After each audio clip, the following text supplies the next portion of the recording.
afternoon, and welcome to Indie Business Radio for Monday, May 12th, 2008. I'm your host, Donna Maria, and you have arrived at the one place where we empower you to enjoy your life, build your business, and have your way.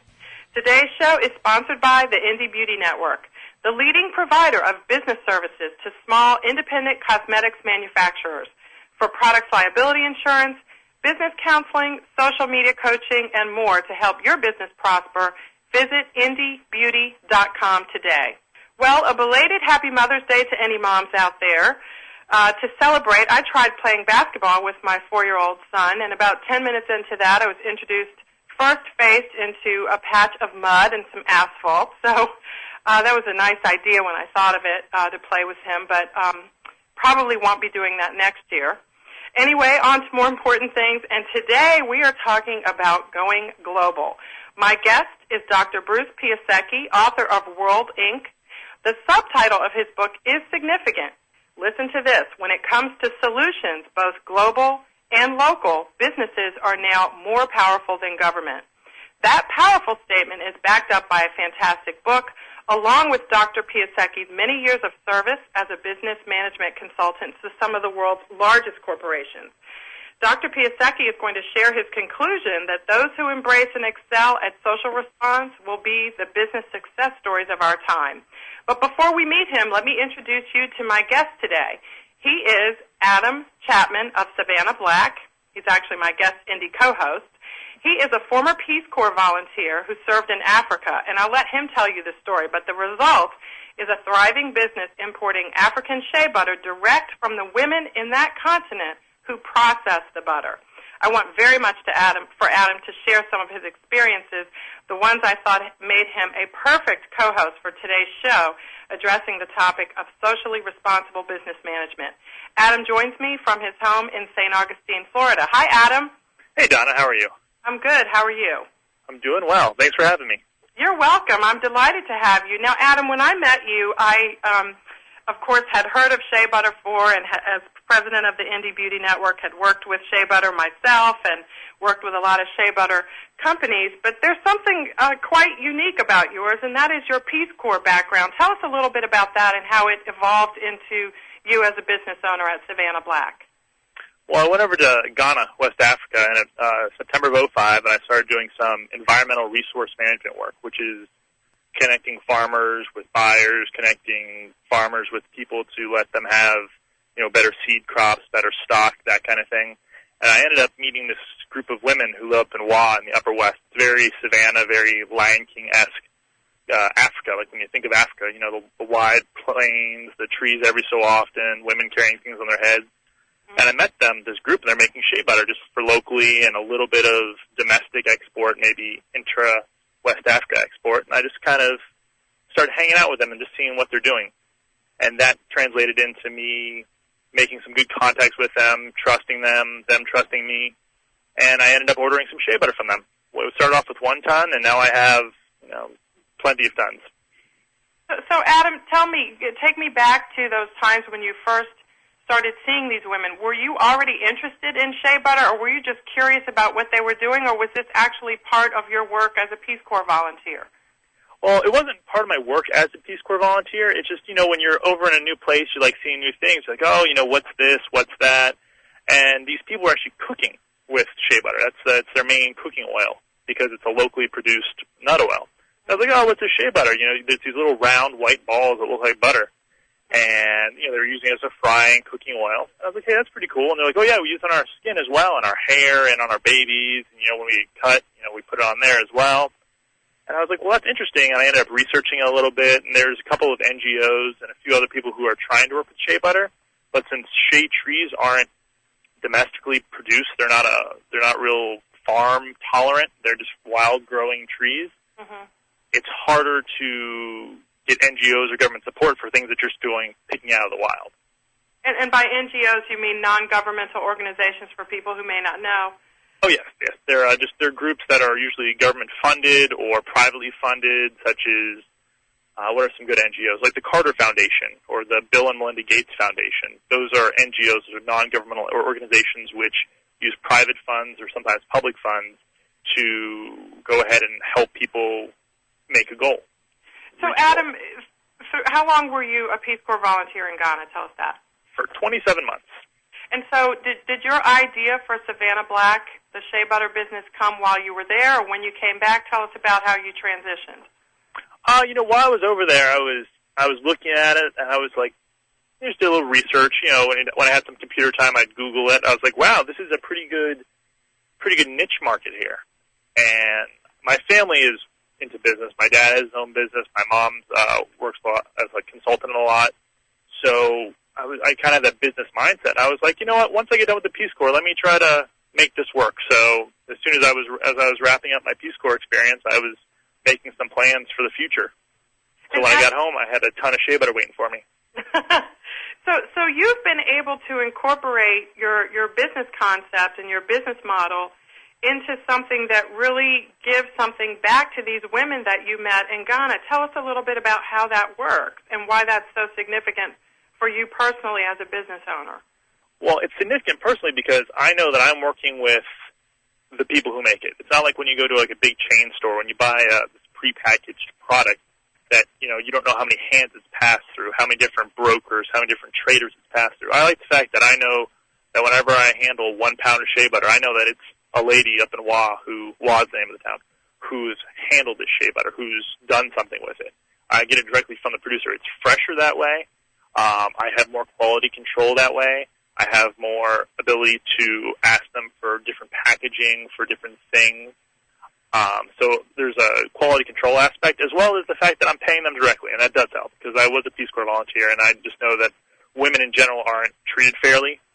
They're kind of treated as subservient, even though it's getting better. And it's a very male-dominated society, and it kind of helps out. These women who just bear children and have to cook and clean and work, they deserve a little extra money in their pocket. So when you say that the trees grow wild, they're not farmed or in any way, it's not like somebody has a shea butter tree farm or anything like that. So they're wild. So are these women doing things that they would normally do, whether you were buying their shea butter or not, where the shea butter is concerned? This is a part of their lives to go out and get it, right? Right, and that's the great thing about it, because say I end up buying 100 tons a year from these ladies. If I stop buying, it'll have an effect on them, but they'll still be able to sell their product locally because it is a main cooking oil. It's a source of vitamin A, a source of vitamin E for them. They use it for frying. They use it for their soups and stews. They use it for skincare locally. So it's a domestic as well as an export product. It's not like, say, like chocolate. Cocoa is a major export for Ghana. If people stop buying cocoa in America or Europe, it's going to have a massive effect because you can't use, 800 tons of cocoa for, like, your home use. Right. So shea butter is great because it has a domestic use for them as well. So you are actually giving them a new market for the shea butter and paying them directly. Correct. And the market that you have is, of course, people buy shea butter all over the place, and there are markets for shea butter, and it's produced, and I guess, third or fourth generation retailer actually sells it. How does your business differ from that? Well, I'm trying to sell it directly to the soap manufacturers. The small scale, a lot of the people who are Indie Beauty Network members, Handcrafted Soap Maker Guild members, those people, I'm trying to get directly to them because that way there's much less steps, there's much less packaging, transit. It really reduces like a carbon footprint if you want to look at it in terms of that. And it's fresher too. You get a much higher quality product to use directly. And that's why I think is one way it's different. And I'm trying to get in touch with some of like the larger manufacturers, but they really want to deal with, multinationals who are they just want the bottom line number. They don't really care about the whole social aspect of it.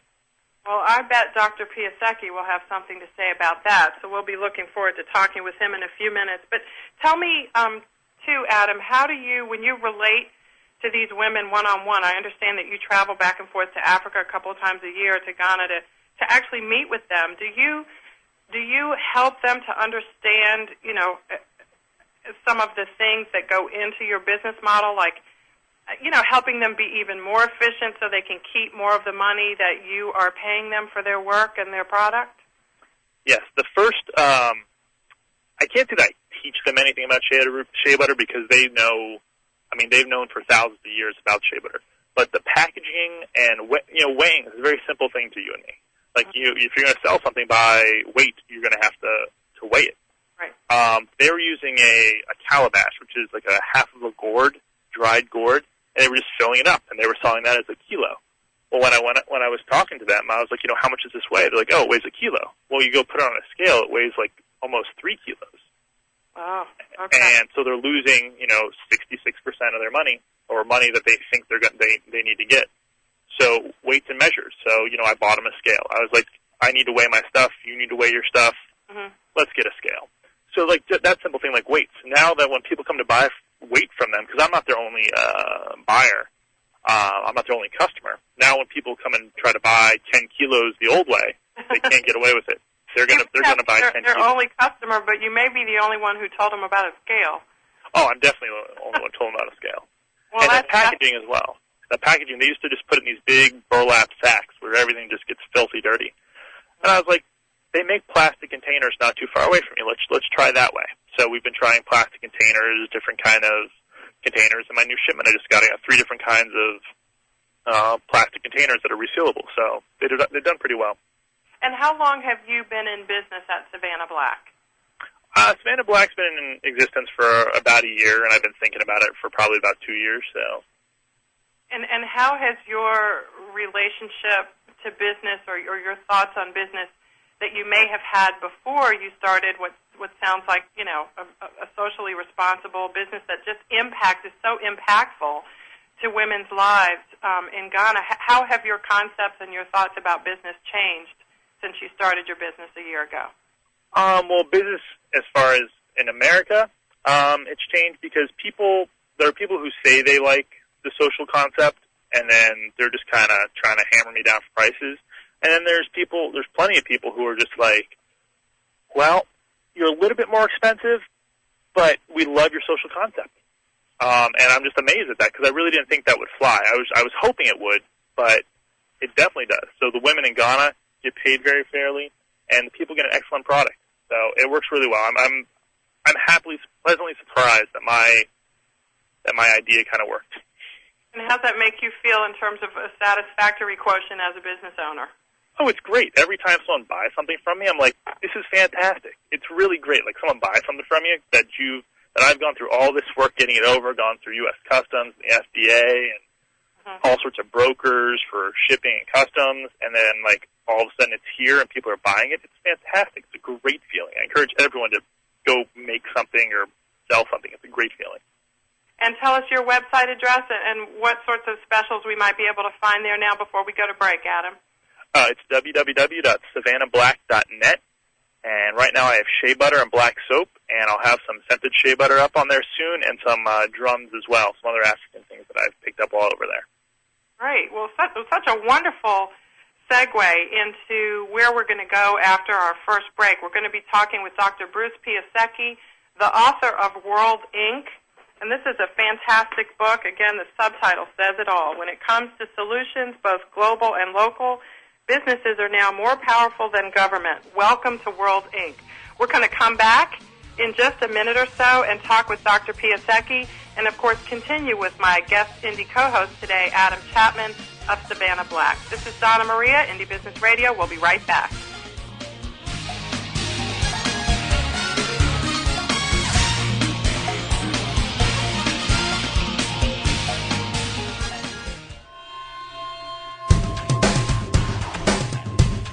Why is everyone listening to GlobalTalkRadio.com?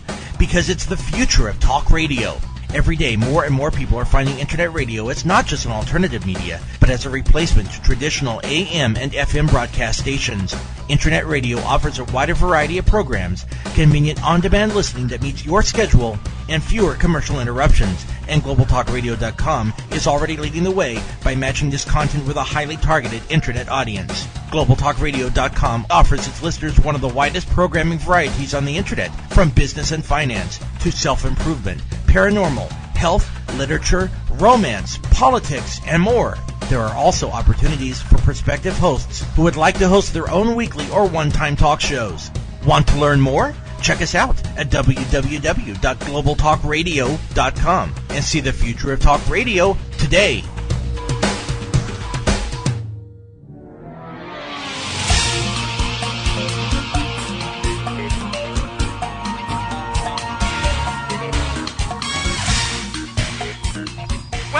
to Indie Business Radio. I'm so excited to have my guest indie co-host today, Adam Chapman of Savannah Black in St. Augustine, Florida.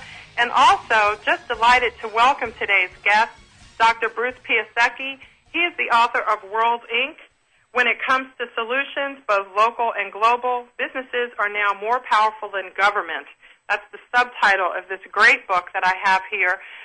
Bruce Piasecki is the president and founder of the AHC Group, a top energy and environmental consultant to companies like Toyota, BP, Chevron, DuPont, and Dow Chemical.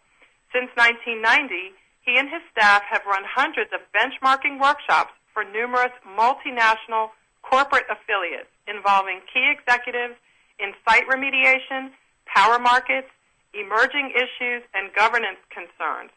He is the author of 5 previous seminal books on business strategy, valuation, and corporate change, including the Nature Society's Book of the Year, entitled In Search of Environmental Excellence, Moving Beyond Blame. Bruce Piasecki joins us from his offices in Saratoga Springs, New York. Hey, Donna, thanks for your interest.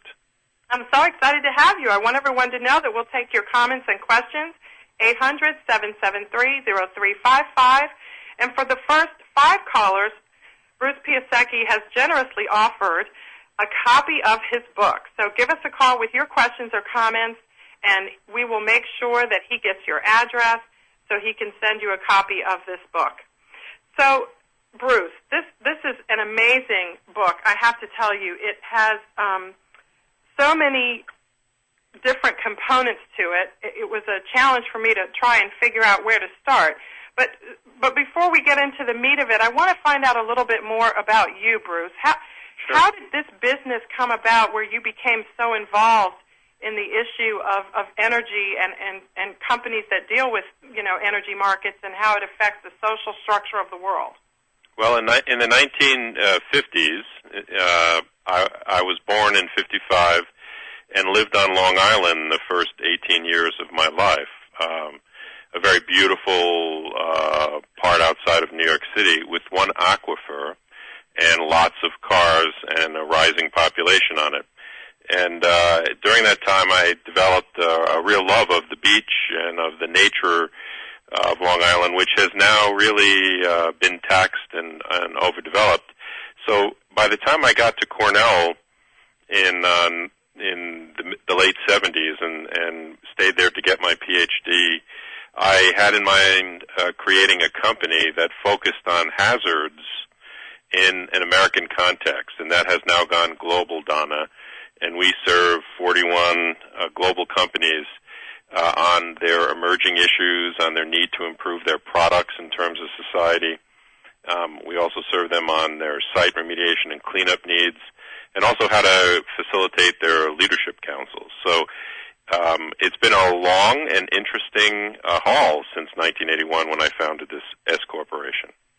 And so your business provides the kind of advice to larger companies to kind of help them address the issues that we're talking about today, that we talked about, Adam, with at the beginning in terms of social change and social responsibility? Absolutely. To give you an example, the former CEO of BP America works within my group, or the head of General Motors Energy and Environment, former executive Danny Manano, serves within my group.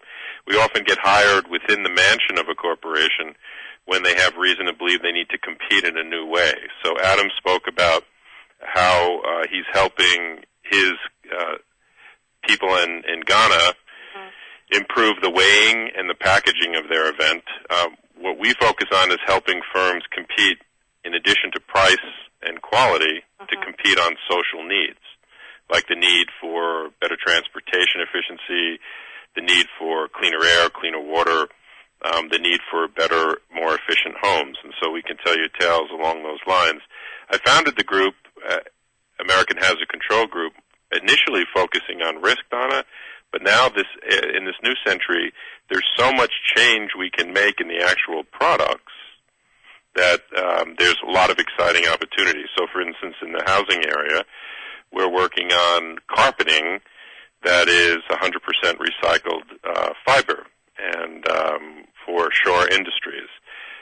We're working on roofing that allows, in a product called Tech Shield, a radiant barrier, where you can, in the South, use you can save 1/3 the amount of air conditioning to have the same condition in your home, the same quality in your home. So we've always focused on changing the product, not just the law. And so, we do no lobbying. We get inside the corporate mansion, and then we go up its stairwell, convincing them that it's competitive to change the product towards higher efficiency. And that's different in what way? And what you just said sort of leads me to think not only about what Adam said in the first segment of the show about at first, being surprised that people would actually pay more because he was investing in not just price and quality in terms of his products, but also in terms of social responsibility. But when you talk to these companies, when you share with them initially that they can change their product and also ultimately maintain their bottom line, are you getting responses from them that are sort of... Oh, absolutely. In the book, World Inc., there's a chapter called Toyota and the Search for the Superior Car. And back in 1999, at the end of last century, we were retained for 3 years to work with Toyota's head of sales and marketing, their head of law, the head of the body shop, in an energy and environment steering committee. And we helped facilitate the fact that it would be a profound mistake, Donna, to have the Japanese invention of the hybrid powertrain only go to an eco car, the Prius 1 and 2. We were part of the team that worked on it for 10 different models so that it could be shared in the quality Camry line, that it could be shared in the gas-guzzling Highlander line of products, and that it would also, as it was released this year, reach the luxury Lexus line. And so my firm specializes on changing a company's entire family of products. And so, for instance, now we're working for the 16 top people at the world's largest maker of carpet, competing on growth and sustainability as the central themes. And so we will often bring in the financial information, the competitive information, and the business logic to go after these new product opportunities. So essentially, I think that the thinkers of last century that are known for the quality revolution, like Deming and Duran, really only got it half right, in that firms will forever compete on price and quality, but all firms have a social context, as Adam's work shows, and they need to learn how to compete on that, and that's what we specialize, is how you either improve price or maintain price. You enhance quality, but you also compete on social needs. So in the case of the Prius, we did help get Toyota, for the first generation of buyers, a $3,000 tax rebate, just like some of our house builders now get a $2,000 energy tax rebate for the more efficient home. However, in the Toyota case, we all along knew that after we sold the first 100,000 of these cars, the first 3% of the market at that given year, we were going to give that need for a rebate away. So we believe that firms compete also for moral advantage, and that Toyota has really become a key case in World Inc. as an example of a firm that can change the products, not just the law. So did the rebate, Bruce, come after the concept for the car? In other words, I guess what we're used to historically is the government says, okay, companies, if you do this, then there will be this benefit. But are you saying that Toyota, in your example, made some business decisions first and then the rebate was created as a result of what the company did?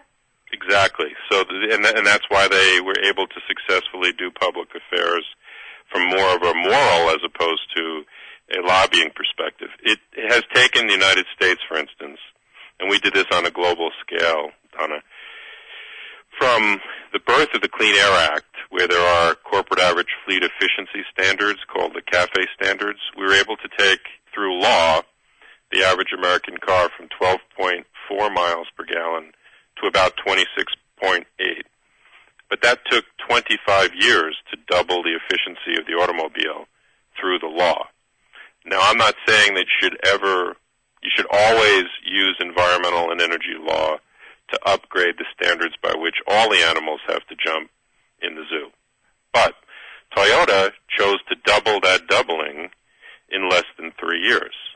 All right? And so firms have the technological know-how and the capacity to go beyond the letter of the law to achieve these new forms of competition. And what Toyota saw at the end of the century was the reality that sometime around now, gasoline would cost nearly $4 a gallon in many places throughout the United States. They also saw under the law that there would be 42 non-attainment cities in America where air pollution required a higher efficiency.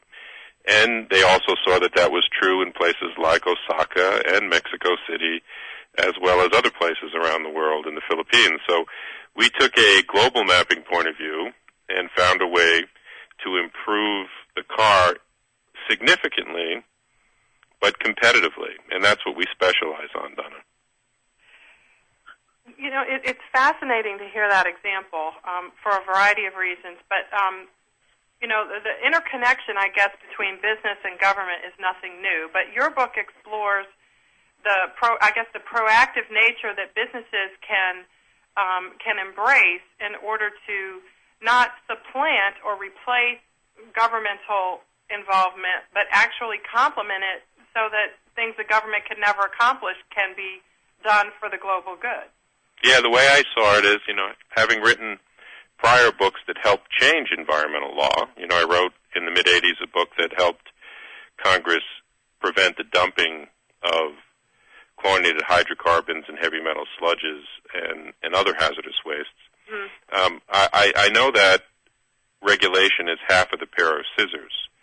The other half that has to cut through these social problems that we need to sharpen is this business incentive. So the reason why this is relevant and the reason why your listeners and I love the idea of an indie, a person focused on achievement and focused on independence. You folks are living in an S frontier that I describe in this new book. So at the top of the S is the swiftness of information, so that someone like Adam could find out how to improve something that's been going on in Ghana for 1,000 years is partly due to the swiftness of our telecommunications, the swiftness of our communication capabilities. I talk about the severity of markets as well in this book, about how when I started my firm in 81, I put in a folder the Fortune 500.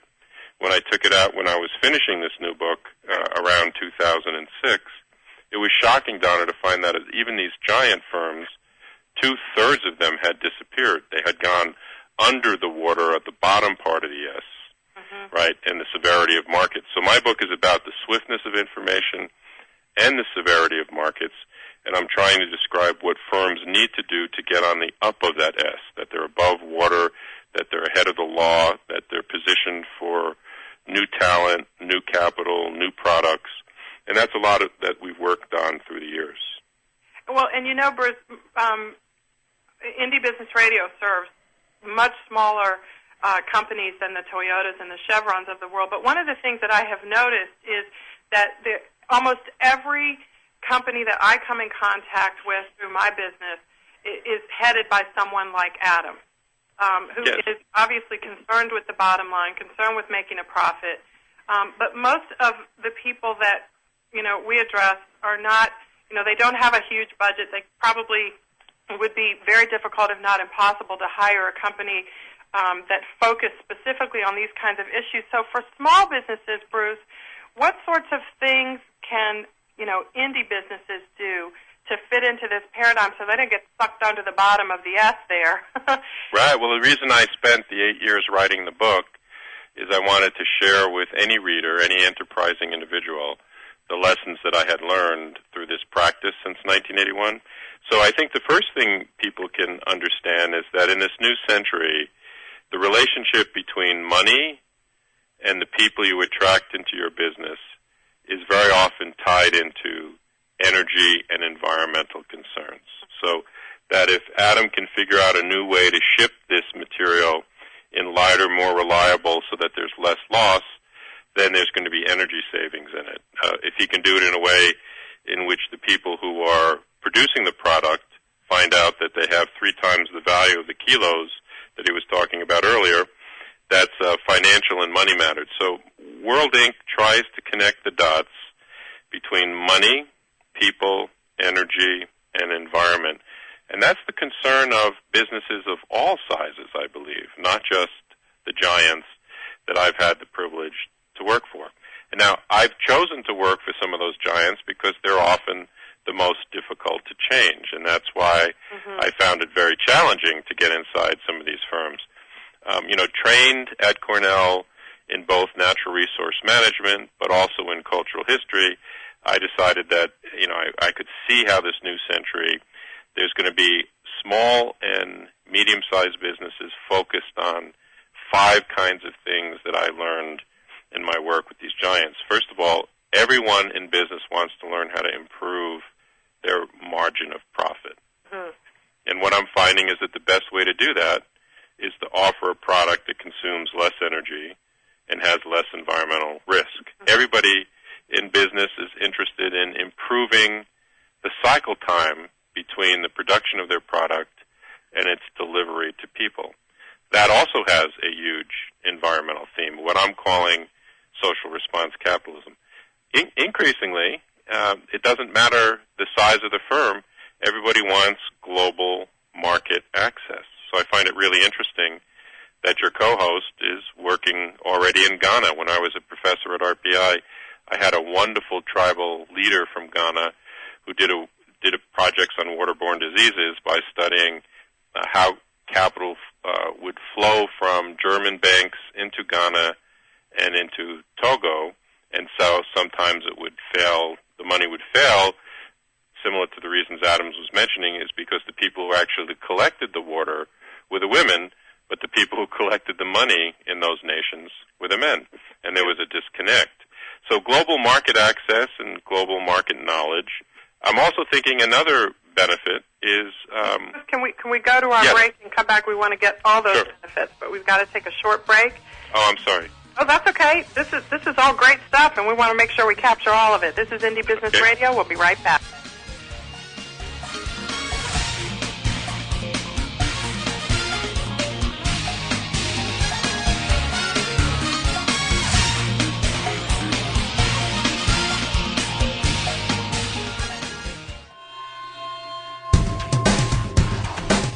Want to stay on top of what's new in the radio industry? Sign up for a free subscription to the Future of Talk Radio, available exclusively to listeners of globaltalkradio.com, and find out what's new in the world of online radio. Listeners can find out about new shows and special guests. People with something special to offer can find out how to become a guest and how to prepare for an interview. And prospective hosts will find a valuable resource for everything from planning their new program to selecting topics and guests, recouping expenses by selling advertising, and more. Sign up today for your free subscription to the Future of Talk Radio by visiting www.globaltalkradio.com and learn about the future of talk radio today.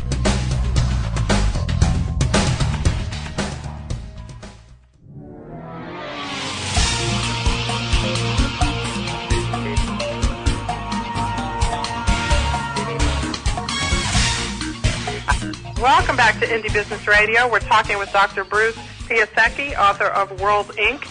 When it comes to solutions, both local and global businesses are now more powerful than the government. An interesting proposition, and one that we've been talking with Bruce about, and also my Indie guest co-host, Adam Chapman, the owner of Savannah Black, a shea butter supplier, imported shea butter directly from Ghana.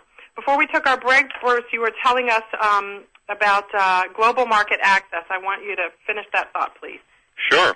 You know, if you go to 3wsworldincbook.com, you can your listeners can gain some free excerpts from the book, and also some of the endorsements from people around the world, including some television spots at CNN International and Bloomberg. Global market access, to me, is the name of the game. And during this Toyota example, back in the mid-'90s, and there was a time when General Motors owned 61% of the world market share in cars, and they now own less than 30.4%. There was a time when Toyota owned less than 8%, and they now own 11% of the global market share. In the act of moving in that position for this new kind of car, Toyota's market cap is worth now more than Ford and GM's combined. So part of what my book does is talk about how global equity markets are moving in the direction of rewarding better, more efficient, better positioned firms. So there's a chapter in the book called Money Won't Manage Itself, and there's a chapter in the book called Money Matters, because I very much wanted to bring the issue of how global capital flows into this argument about what is social response capitalism. And I believe that financial capital today goes after the cost reduction, process efficiencies, the innovation effect, and new business opportunities, new global markets, more importantly than ever before, more swiftly and more severely than ever before. And so I spent 2-3 years going to all of the third-party valuation firms, like Standard & Poor's, which has honored me by writing the afterword to the book, or DNV, the Norwegian valuation entity, or Dow Jones Sustainability Index. And what I found is that these third-party groups that can look at a firm like I looked at Toyota or HP are like helicopters above a crime scene. They are looking at the firms that are wasting resources and dinging them, and they're looking at the firms that are conserving resources and have new ways of competing. So because of the swiftness of these computing capabilities now, for the first time, Innovest, for example, is a very good model of this that I write about in my book. You can get key intangible value drivers of a firm's stock before you on a dashboard. And the latest thinking, Donna, is that the value of a firm's stock, at least 30 to 50% of it has to do with these kinds of social leadership dimensions that I write about in World Inc. 50% is a lot. It's huge. It depends on the industry type, but it sometimes could even be larger. At a firm like Patagonia or Smith & Hawkins that are competing and growing on some of these social attributes, the value of the stock probably has more than 50% due to these kinds of principles. And so I'm trying to write about capitalism in the new century, and that's why I decided to call it social response capitalism. If you were advising a business today, any business, but especially a small business, an indie business where access to capital was even more reduced than it is for a larger business, and they're doing a business plan, would you advise them to specifically include social responsibility outreach in their business model? I would encourage them absolutely to consider the fact that one of their wins in their sale will be every chance they get to talk to customers and to talk to investors about how they do something with less of an energy impact in this age of climate change, and how they also do something with less of an environmental impact. I believe that the system is coming around to rewarding that kind of positioning more than ever before. When I started this realm of work, Donna and Adam, more than 30 years ago, back in the days of Cornell, and now, 1981 when I founded it is not that long ago, there was a disconnect between how capitalism worked and how environmental and energy stewards worked within the firm. They were often a bag on the side of business. Nowadays, there's a confluence between those two realms, and that's why you have, for the first time, a GE creating an eco-imagination effort, or a Walmart seriously looking at eco-friendly practices in order to stop wasting the amount of energy that they waste and stop wasting the amount of packaging they do. So I think the name of the game in the new century is compete on price, quality, and social needs in order to deal with the swiftness of information and the severity of all markets. And one of the examples in your book, you mentioned Walmart. One of the examples in your book about Walmart's outreach in this area has to do with a decision they made to only purchase fish from a certain type of fishery. Yes, Tell us a little bit about that. Organic salmon. What Walmart chose to do, they are fundamentally an organization focused on price. Right, and that's why I really want to focus on this, because Yep. I mean, however, that's really what they're known for. So there comes a time when you are having such a huge impact, such a massive impact on the supply chain, that these entities that are doing, like a GE, $600 billion worth of business, or like a Walmart in that same range, they are finding that they could leverage change, and Walmart did it in 3 or 4 areas. One is they were able to stimulate organic salmon markets because they were finding that if they didn't, they weren't going to get enough salmon supply for their needs. So they actually stimulated their supply chain to go organic. They did that also in the last 2 years in certain cotton fabrics, where you can buy at Walmart now organic T-shirts at a very low price. They had to stimulate the supply chain to do that. And they're also making changes in their transportation logistics to try and get all those Walmart trucks, their fleet. They have a goal of getting those fleet vehicles 25% more energy efficient within the next 8 or 9 years. So one of the things they did is they changed through the idle time of the trucks in neighborhoods so that they weren't spouting diesel. They found a smaller unit at the head of the truck that allowed the comfort of the driver while they shut off the essence of the truck. So there's enough pressure on price, there's enough pressure on the price of operations that even an entity like Walmart is beginning to look up the chain that I've described in my book. And if you go to worldinkbook.com, you'll see interesting comments in the pages from some Walmart leaders.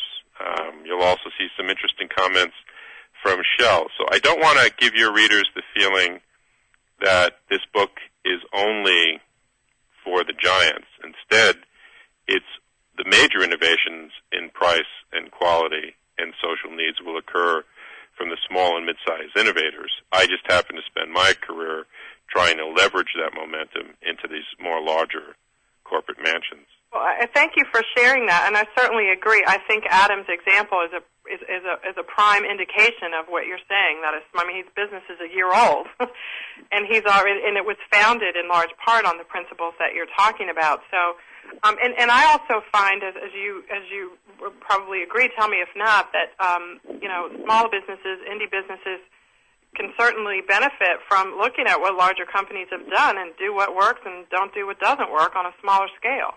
Let me give you a couple examples. For the last 18 years, twice a year, we've brought about 200 businesses together to benchmark.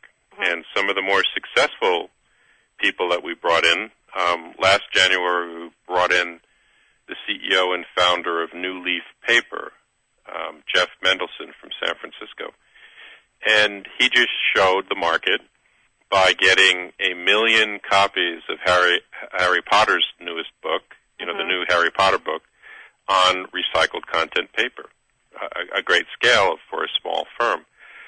We brought in the year before Bob Stiller, who wins Business Ethics Awards, the founder of Green Mountain Coffee Roasters, mm-hmm. because of how they've applied those principles throughout Latin America to grow the bean in a socially responsible climate. We also brought in Tom Chappell, who wrote the book The Soul of a Business, who recently, he created the Toms of Maine toothpaste series and found out that eventually he wanted to work 50 different products at the key point in his career with the social response capitalism elements in mind. So what we often do, we'll bring in the innovators, like a Jeff Mendelson or Bob Stiller or Tom Chappell, to meet with these larger giant companies so that that internal type of enterprising can occur more effectively. In fact, 2 weeks ago, we brought in some of the social change agents at Walmart to visit one of our clients that's working on growth and sustainability. So I believe in cross-company fertilization of all sizes, and it could, and often, in my experience, it's the small innovator that can rock the boat if you give them the right audience. Well, I certainly, definitely agree with you on that. Almost every business that I come into contact with through my organization has as its leader someone who is as concerned as Adam is about making a positive social impact. because it makes them feel good, not just the fact that it helps in terms of profitability, but there's a personal satisfaction related to that. Adam, do you agree? Oh, I completely agree. It's being able to say, hey, I did this, and I did it right for everyone involved. I feel that it's a tremendous feeling, because I know that everyone along the supply chain has to get paid, and if everyone does get paid, it's great. And if no one gets paid, or even if one person doesn't get paid, no one gets paid. So I think it's a very good feeling to be able to do the right thing right. Well, I'm with you, Adam. Well, Bruce, one of the things that Adam, I mean, already I just met Adam a couple of months ago, and I've just been so intrigued by his business model, having spent some time in Africa myself, and having met some women who live in the same situations that he does, and what he's doing has really touched me personally. And but it's interesting the things that Adam and I have talked about. We've talked about planning a trip to Ghana, so other people who use shea butter in their products can get a sense of exactly what's going on, and how, what kind of work and what kind of living environment goes into producing this product that, turns out such beautiful finished products in their cosmetics. And so I'm seeing opportunities for synergies there, and I'm wondering what your comment would be, Bruce, on a powerful impact, or would there be one for those businesses if we were able to get such a trip together, if they came to visit and incorporated their experience into their marketing activities? Would that be an example of what you're talking about in your book? It is. I think many of your listeners will in particular be interested in the chapter called Developing Leaders We Can Trust. Mm-hmm. And it sounds like a lot of these social enterprisers, like Adam, have grown up with a long antenna, listening to the needs of Africa, listening to the lessons of the supply chain, and actually are competing in this new frame. So one of the things I'd like to mention is that if you understand the success of new firms like Nike and Starbucks, I'd like to give everybody a reference to another book they might want to check out that I came across in the act of writing World Inc. And it was a man that did my kind of work. His name is Scott Bedbury. He wrote a book called A Brand New World, A-B-R-A-N-D. And it wasn't really too long ago that Scott Bedbury was hired by Nike when he made the argument in front of the leadership at Nike, just like I do on these energy and environmental issues, that it would be profoundly wrong-headed and short-sighted to keep the Nike product family not sufficiently before women, athletic women. And if you look in corporate history, that switch occurred less than 18 years ago, and now one of the biggest sustaining features of Nike has been access to female-based competitive product chains, right? So Scott did that work inside. He was then hired by Starbucks when they decided that they were not only selling high-quality coffee, but they were actually selling a sense of civic-mindedness and community. And so what I believe, Donna and Adam, is that there is an entire new generation of firms that are very, very different than 19th and 20th century firms that understand social markets far better and social networks than ever before. I would say that Starbucks is an example, that Nike is an example, that Google is an example, but what is particularly wonderful is the tens of thousands of smaller firms supplying those giants are also in line with that same market. So World Inc., and I think the reason why World Inc. has now been so rapidly translated, it's only been out for less than a year, and yet it's already April 8th, it came out in Japanese. Mm-hmm. This fall it will come out in Brazil and Portugal in Portuguese. It's come out in Korean. I spent some time in northern Greece and in Athens because it came out in Greek and Italian not long ago. There is a kind of global readiness for people to plug in to the principles of World Inc. capitalism and play in this new realm. And that's the reason why it is resonating as well as it is. You do it for product differentiation.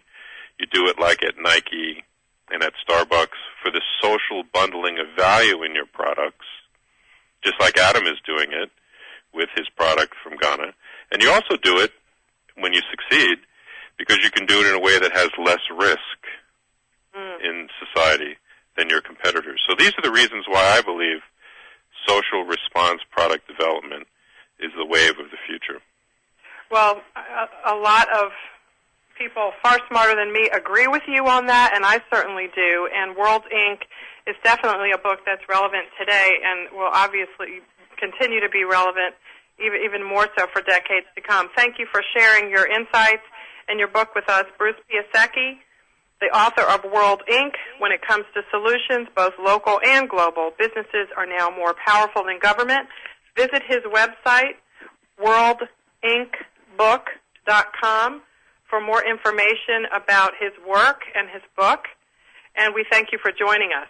And Donna, let me mention, you send an email to worldinc@ahcgroup.com, and we'll get the first 5 of you an examination copy of the book so that you can continue, gratis, so that you can continue the debate amongst your listeners, Donna. I want to thank you for your time today. And Adam, keep up the great work, man. Thank you. I will. We'll see you soon. We're going to have to wrap things up for today. Thanks to my indie guest co-host, Adam Chapman of Savannah Black at savannahblack.net, and, of course, to Dr. Piasecki. Next week, professional pastry chef, master baker, and food consultant Marcy Goldman will join me to share how you can do what she's done. Take your passion and turn it into an expertise, and also published books. Not just one, but several Marcy Goldman has, because she decided to take her passion and turn it into something that other people could benefit from, while she also supported her family. Before I go, I want to remind you that you can listen to all of my radio shows. You can stream them or download them. There are over 100 of them now at indiebusinessradio.com, 100% free and at your disposal 24 hours a day, 7 days a week. You can also join the discussion at indiebusinessblog.com. I'll see you next week. Until then, enjoy your life, build your business, and have your way.